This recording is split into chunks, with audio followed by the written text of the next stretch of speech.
Hi everyone, today my presentation topic is sustainable green building. So you can see this picture, this my visual I used in my research paper. And this is Apple's new headquarters in Cupertino is powered renewable energy in part from a 17 megawatt rooftop solar installation. I took it from Proud Green Building. I recited it on my research paper. So basically sustainable green building involves the construction and design of structures meant to eliminate or reduce the severe impact of environmental pollution.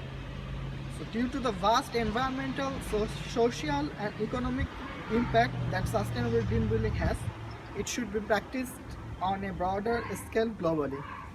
So green building involves construction of structure and building that promote efficiency in the use of water. Green buildings are constructed to use renewable energy. So green buildings employ methods such as solar panels, which are meant to harness solar energy. I showed you. So it has lot of good sides. The first is environmental importance. So green building was created to promote efficiency through the use of sustainable materials. That was eco-friendly materials are used to reduce the levels of pollution of the environment.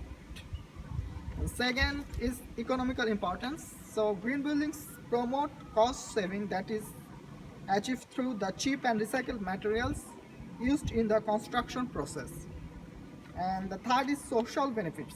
So green buildings promote cognitive capacity and good health among people, which improves social interaction.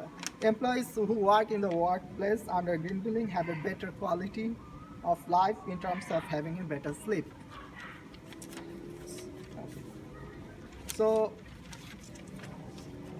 despite of this, there are some counter arguments. Like I am taking here one, like the materials of green buildings can expensive initially because they are not like available. So lack of materials required for the process is like expensive, and at the end green building should be promoted because they bring economic, environmental and social benefits. Thank you.